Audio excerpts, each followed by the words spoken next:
James Ernest of the Gruel and Truth here with author Curt Smith. He is the author of the book Presidents and the Pastime, The History of Baseball and the White House.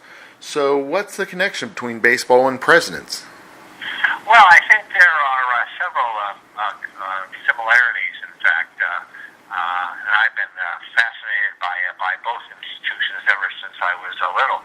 They're both American institutions. They were originated here. They're ours. They're distinctly American. And I think they both transfix tens of millions of our fellow citizens. They're both competitive. They both engross all of our faculties, that is athletic, intellectual, moral and spiritual to a certain extent.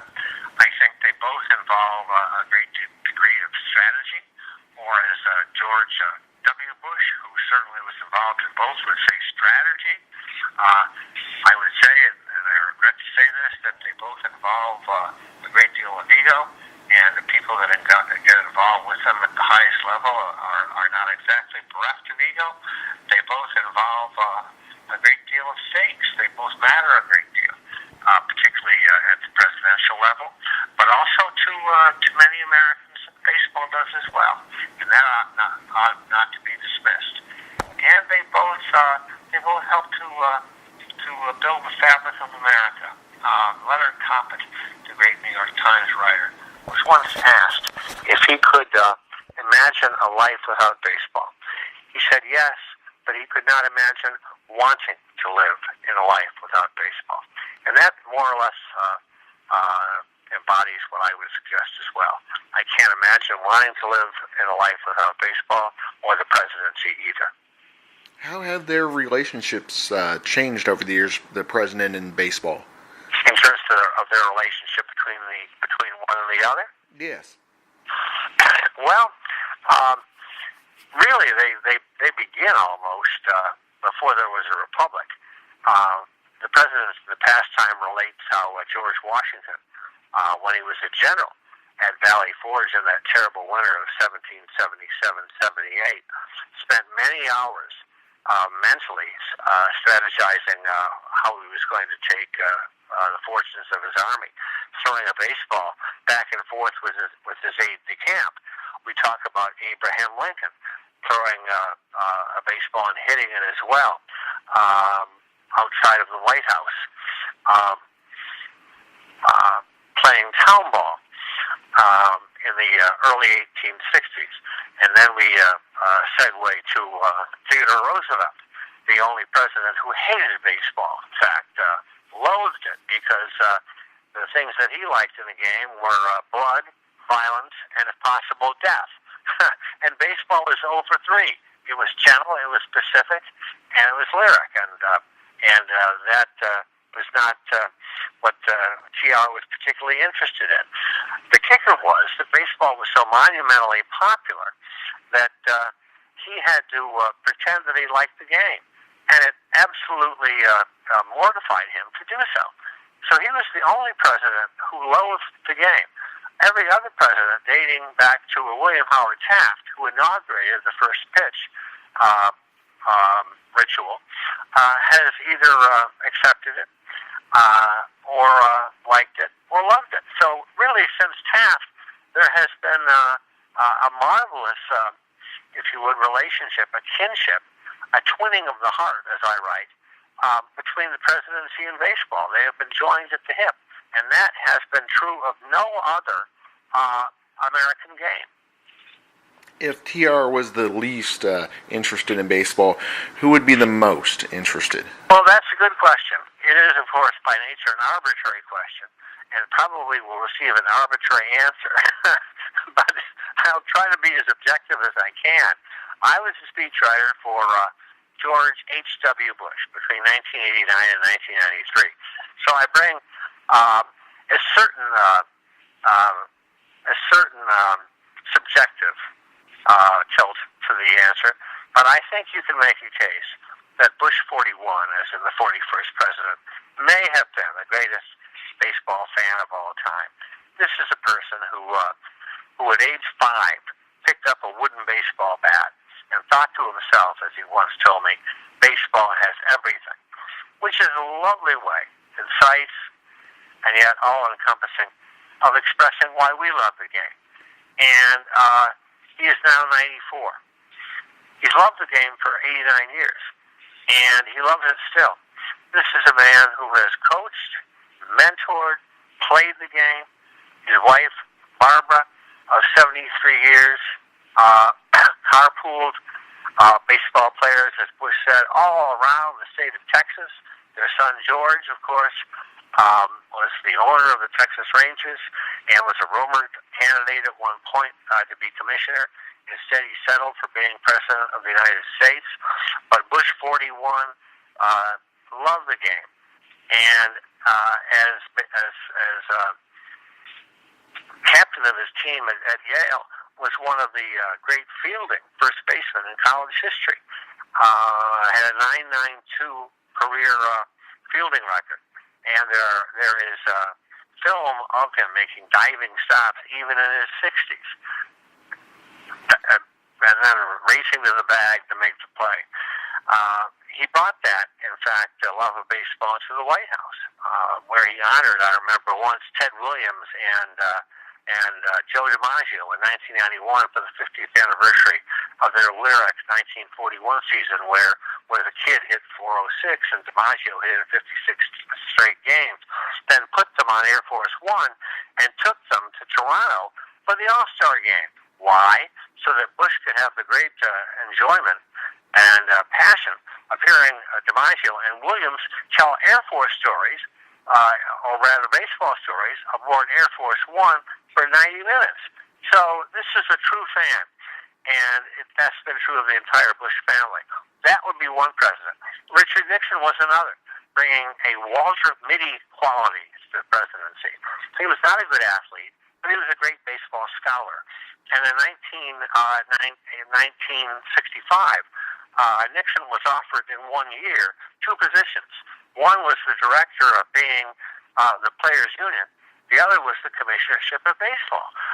So Nixon was extraordinarily well esteemed within the game, and he turned them down because, as he later said, he had other plans, meaning that he was going to run and win for the presidency in 1965. But he understood the game, and he probably knew the ins and outs and the history of the game as well as anyone. He was asked by Associated Press, for example, in 1972 to name his all-time All-Star team, and he did so. And he named Casey Stengel as his all-time American League manager.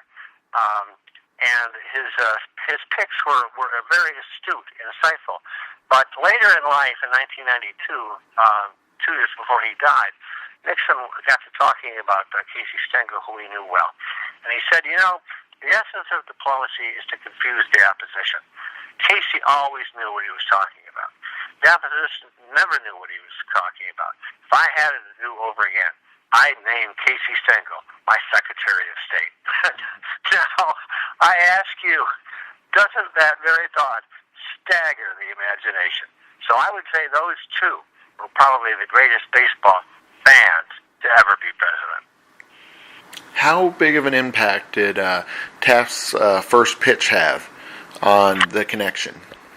I think the ritual of throwing out the first pitch has had an enormous impact on the relationship between baseball and the presidency. It was inaugurated by William Howard Taft on April 10th of 1910.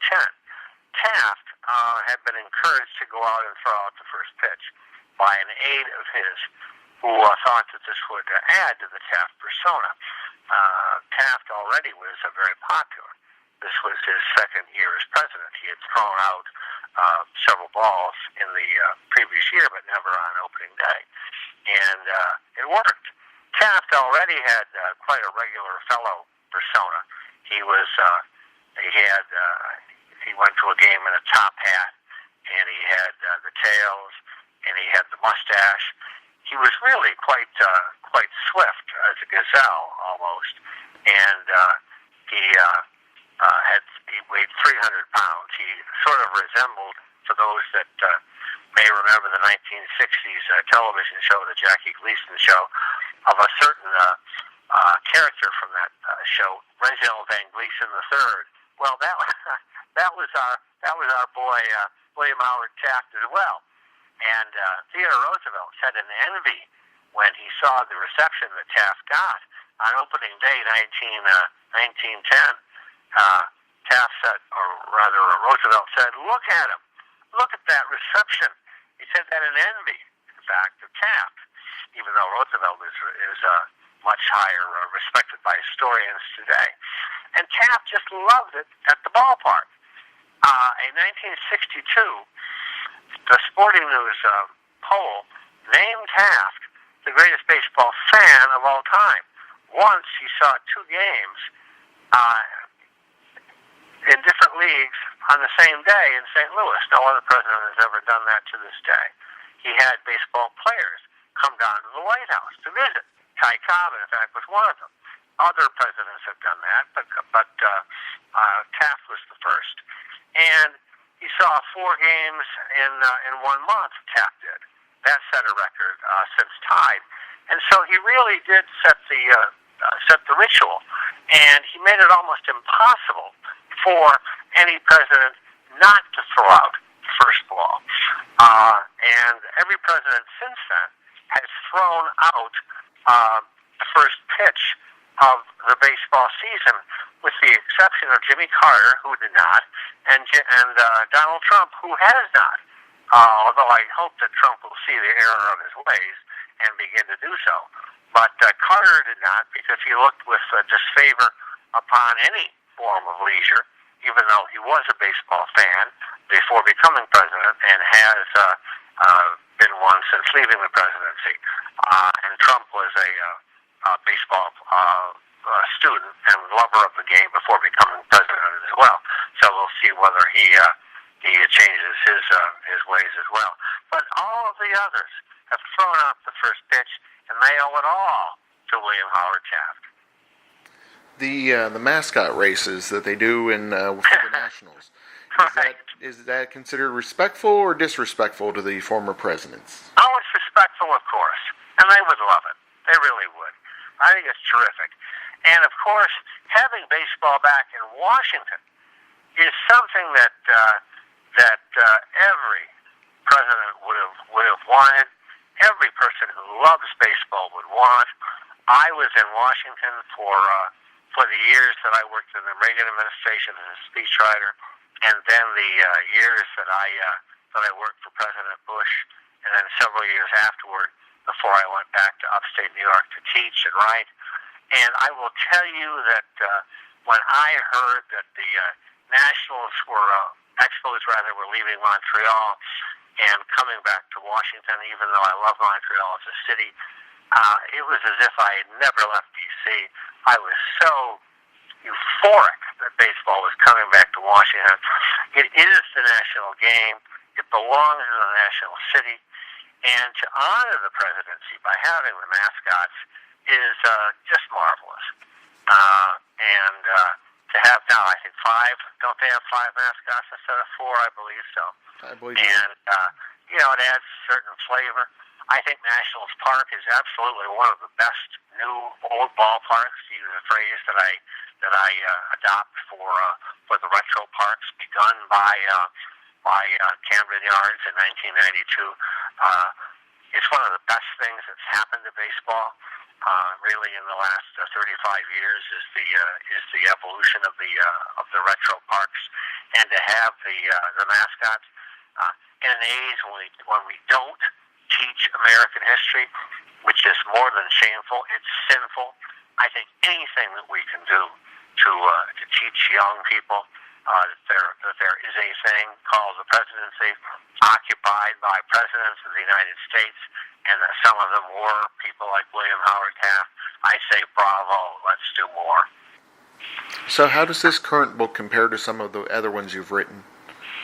Well, this is the longest, containing the most words since Story Stadiums, which is a book about ballparks, and of course the longest that I've written was Voices of the Game, which has come to be, I guess, thought of as the definitive book on baseball broadcasting. This is the definitive book, I guess, because no one else has written about it, about the kinship between the presidency and baseball. And I'm very pleased about that because that twinning of the heart has meant a great deal to me. I mean, these are two of the things that I've really been fascinated about since I've been little. I read about it when I was little, baseball and the presidency, and I've known so many people over my lifetime in both vocations that I've come to admire. The Bushes and President Nixon and President Johnson. I knew him, people since then in both fields. This means a great deal to me. I hope I've done a good job. I worked on it for 3 years, and there were times when I thought of it as my Moby Dick, and I was Captain Ahab, and I thought more than once that Moby Dick was way ahead on points. I think I resurfaced near the end.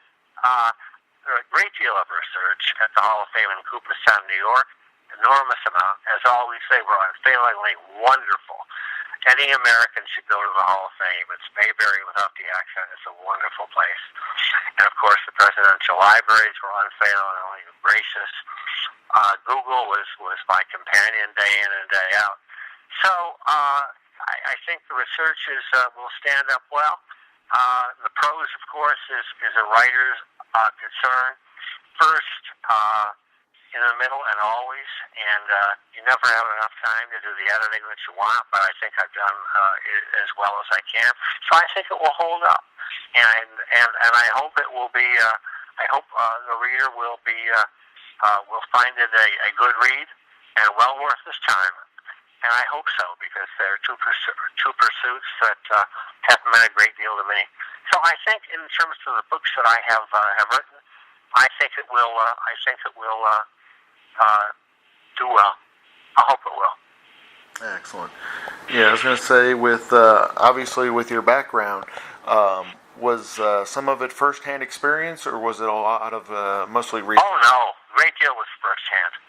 Great deal, because I've known a lot of folks in this book, particularly as we get near the end, from Richard Nixon, whom I knew, and Lyndon Johnson, as I said, a number of the people, particularly around him, including John Connolly, for whom I worked, and then, Gerald Ford, just thinking here out loud, always a dangerous proposition. But, yes, I mean, the Clinton administration aides, even Democratic and Republican presidents, not knowing them perhaps, but certainly knowing people who worked for them. So yes, quite a bit of it was firsthand. I didn't intrude myself unnecessarily. I never did that. But it was anecdotal. I mean, yes, there was a great deal of research. What I try to do, Ronald Reagan once told me that if you have 15 facts and one story, and the story is told well, it's the story people recall. And my day job is teaching English at the University of Rochester, which is a wonderful school. And growing up in upstate New York, the University of Rochester was akin to Harvard for me. I mean, it's a wonderful school. It's ranked very highly. And to teach at the University of Rochester now is really a dream come true. So, among the courses I teach are presidential rhetoric, drawing upon my past life, and public speaking. And I use that adage that Reagan told me, 15 facts and one story. And that really applies to public speaking. It particularly applies to writing books. People relate to stories. I mean, we all relate to stories. We're human beings. And so, the reviews for this book have been quite good. which certainly beats the alternative, as I say. And they refer precisely to that, to the stories, to the anecdotes. And of course, Lincoln loves stories. All the great public speakers love stories. Lincoln loves stories. Franklin Roosevelt, who is a hero of mine, loved stories. His speeches used stories brilliantly. Billy Graham was a wonderful public speaker. Martin Luther King, of course, they used stories. And obviously I'm not likening myself to them, but my point is I do love to use stories. And this book is anecdotal, very anecdotal. So you will see that a human quality, if you would, to all of the chapters. The Obama chapter, for example, refers to his brilliance at the ritual which Ronald Reagan started of the White House teams, or the World Series teams, coming to the White House to be recognized every year. Reagan began that ritual, but Obama perfected it. That is, he was extraordinarily good, rather than Milan, a poise, if you would, an elegance to that right of White House of World Series teams coming to the White House to be recognized yearly. So I talked a great deal about that, wrote a great deal about that. The Trump section, I talk about how he was a former, as I said, big league, could have played Major League Baseball, which surprises a great many readers so far. They simply don't know that to be true. The Bush, obviously, chapter is quite personal. The Reagan chapter was challenging to write because there was so much to write about. The fact that he began his career announcing Major League Baseball, then went into acting where he played actor or baseball player, Grover Cleveland Alexander, then became governor where he rooted for the Dodgers, then became president where he really kept baseball interest alive in Washington after the Senators had left for Texas, and really kept baseball alive so that in time, as I mentioned, the Expos could in fact come back to Washington in 2005. The Gipper has become a legendary president in his own right as well, so I tried to dwell on that. So there was so much to write about. That was the great challenge as well. I had to edit myself, frankly. I was given a word limit and outworded myself. I had to edit myself, which is like performing, which is like performing a root canal. Any writer will tell you it's extraordinarily difficult and painful, but I did it, and I'm glad I did. So if fans are wanting to find more about you or more about this topic on social media, or just they can Google, I'm sure, and they can look at my website, which is Curt Smith USA. That's CURSMITH USA, Curt Smith .USA, and it's CurtSmith.USA. What is it now? I never do it, so it's CurtSmithUSA.com. I'm sorry, CurtSmithUSA.com. Pretty simple, and they can find references to my 17 books and also to my column, which I do for Gatehouse Media and other things, and that will be a start. But as I say, by Googling, I'm sure in this modern world they can find a great deal of information as well. Sounds great, Curt. We greatly appreciate you coming on the show today to talk about your book, The Presidents and the Pastime, the History of Baseball and the White House. Well, I appreciate it, and I thank you for having programs like this where a writer can talk expansively and have the time to talk about his craft. I think that is a wonderful public service, and I thank you for it. Welcome. It's our pleasure. You have a great day. Thank you much. You bet. Bye-bye.